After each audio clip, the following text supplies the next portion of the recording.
Hello everyone, this is part 5 of the presentation on the course data communication. So, we are in module 1. So, we already seen the analog signal, their properties, etc. Now, let's have a look at the digital signal. So, in addition to being represented by an analog signal, information can also be represented by a digital signal. For example, one can be because when it comes to digital, we have the binary information, where one can be encoded as a positive voltage and 0 can be encoded as a 0 voltage or a negative voltage, depending on the type of the logic system you are using. So, if we have two levels for a signal like 1 and 0, accordingly two levels, and that is what is called a two level signal. That means we can think of more than two levels also, but that is a digital signal can have more than two levels. In this case, we can send more than one bit for each level, and that we will see. So if there are L levels, then each level needs log L to the base 2 bits. That concept is like this. Here the first digital signal is a two level signal, like a level 1 and this is level 2. Okay, so there are a 0 is represented by one of the level, a low voltage or a 0 voltage. One is represented by a positive voltage. Okay, that you can take in any form. Anyway, two levels of voltage is used to represent the information.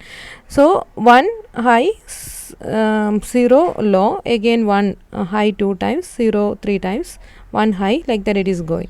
Now we have a 4 level signal that is represented with 2 bits. So 4 levels you can identify using 2 bit, and the idea is like the 2 bits 0 0 0 1 1 0 1 1. Okay, so let 0 0 corresponds to the lowest level 1, and what is the next combination? 0 1 corresponds to the some other level, okay, other than this, some other different voltage next to it. And the third one, that is 1 0, that corresponds to a third level signal, and the fourth one, that is 1 1, that is represented by another level of voltage. So this is level 1 voltage, this is level 2. Okay, level 2 voltage, level 3 and level 4 voltages is taken. And we know 1 1 is what? 1 1 is our level 4, 1 0 is our level 3. Again, that concept mapping is clear for you, right? 0 0 0 1 1 0 1 1, like that 4 levels. And here we have a 0 1 and 0 1 is our level 1, and that is repeating 2 times. Again 0 0, that is the lowest level, and that is repeating 3 times. Immediately it is jumping to 1 0, that is level 3. Okay, so this is how you can represent. And the idea is, if there are L levels, then log L to the base 2 bits are needed. So that is what is denoted as a last point here. In general, if a signal is having L levels, each level needs log L to the base 2, or each level can represent encode that many bits. So that is the idea of a digital signal. Now some of the properties for digital signal, just like what we seen in the analog signal: bit rate and bit length.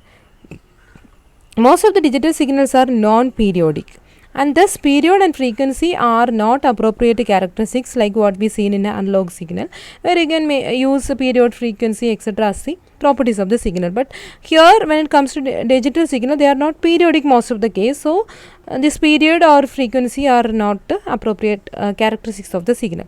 Another term here we can use is a bit rate instead of frequency, is used to describe the digital signal. So what is bit rate? That you already know. Rate means in unit time or in unit second how many bits are represented, that is number of bits sent in unit time, that is 1 second of time, that is represented in bits per second. Okay, that is a unit, how many bits are transmitted per unit time, that is second, 1 second. In digital signal, the term bit length, so bit rate is clear for you. Now another terminology is bit length, is similar to the term wavelength that we used in case of analog signal.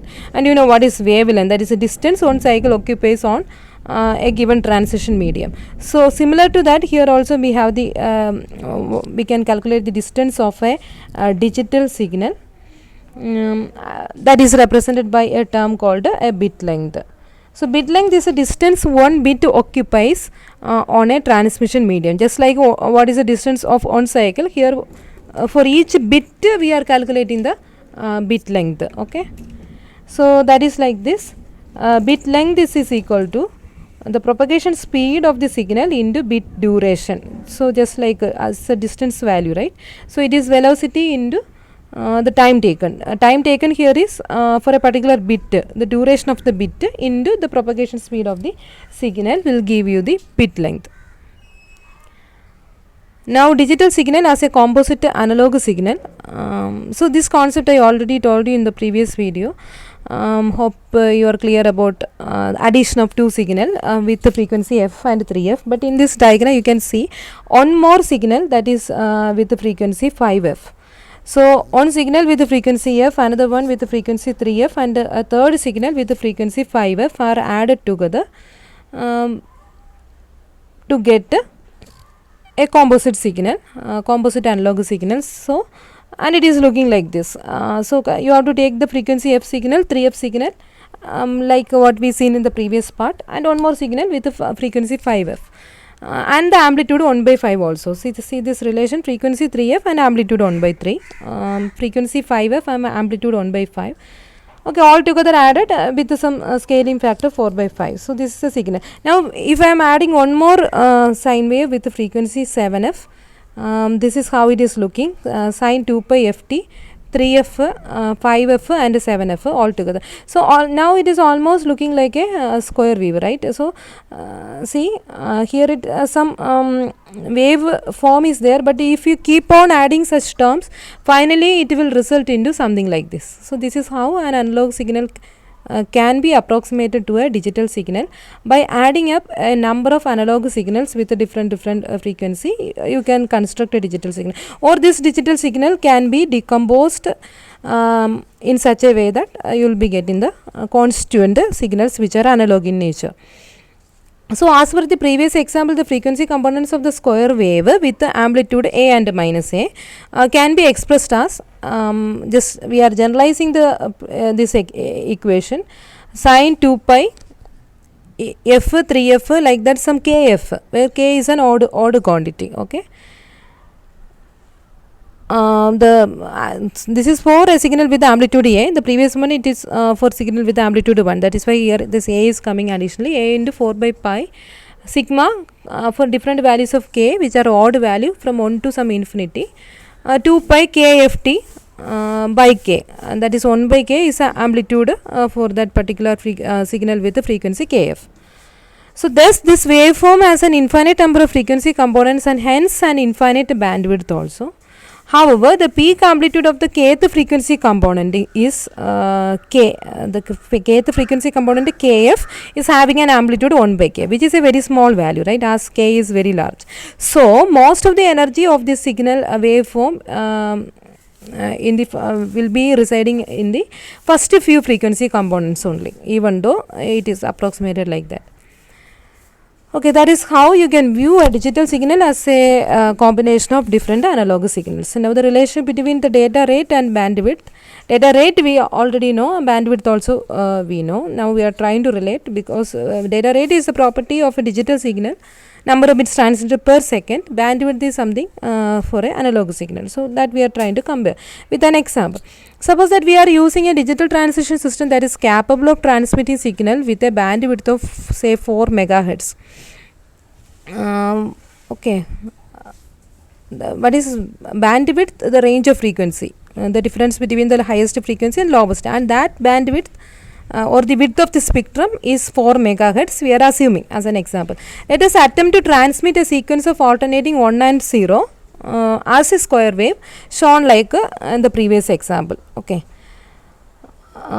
If we let f is equal to say 10 power x cycles per second as an example, we are taking a signal, actually we are constructing our square wave with a number of analogous sine waves with the frequency f, 3f, 5f, like odd kf, where k is an odd value, right? And that fundamental frequency f we are assuming like say 10 power 6 cycles per second. That is nothing but 1 megahertz frequency. Okay, mega is 10 power 6 and unit of frequency is hertz, that is 1 megahertz. Then the bandwidth of the signal will be 4 by pi sine 2 pi ft, f is 10 power 6, again 3 ft and 5 ft. And in this case, I think something is missing here. We assumed that k is equal to 5. In the general form, k can have any odd value, but here we are restricting the value of k to be 5. That is why we are approximating the square wave like this.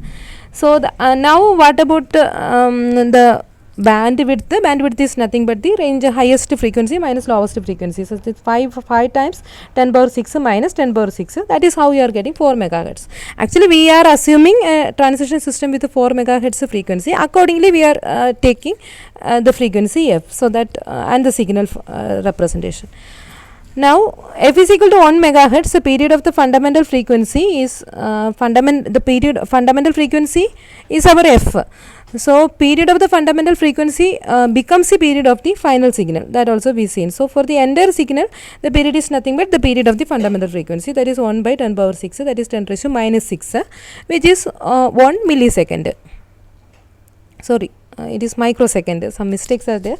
So, this is not millisecond. We have 1 microsecond as a fundamental as a time period. Now, if you treat the this waveform as a bit string of the form 1 and 0, 1 bit occurs in every 0.5 millisecond, because 1 millisecond, 10 raised to minus 6 is microsecond. Accordingly, this is not m. Here every millisecond you have to read as microsecond. Okay. So, we have 1 microsecond as a total time period, and you know, in a time period, one cycle we can transmit 2 signals, right, 2 bits. So, every bit is coming at 0.5 millisecond of time. So, for a data rate, what is the data rate? We are getting the number of bits transmitted per unit second, unit time. What is the data rate we are getting? Every bit is transmitted in 0.5 millisecond of time. So, how many bits are transmitted per second? That is 2 into 10 power 6, 2 megabits per second speed. So, this is one example where we are taking a analog and a digital signal with the constituent analog signals, and we are just trying to compare how this bandwidth, not a comparison actually, we are trying to understand how this bandwidth will be looking and what about the data rate. Okay. Hope this example is clear for you, but it is just an example only. You can assume different value of the fundamental frequency. Accordingly, the data rate will also vary. So, finally, everything depends on the bandwidth of the underlying medium. Okay. So, this for a bandwidth of 4 megahertz, we got a data rate of 2 megabits per second. For this particular example, but if you are taking the parameters differently, you will be getting a different value. So, this data rate calculation is clear for you, I think. 0.5 millisecond is every bit is repeating in every 0.5 microsecond. So, how many bits are transmitted per second? That is 2 into 10 power 6, 2 megabits per second. Okay, thank you.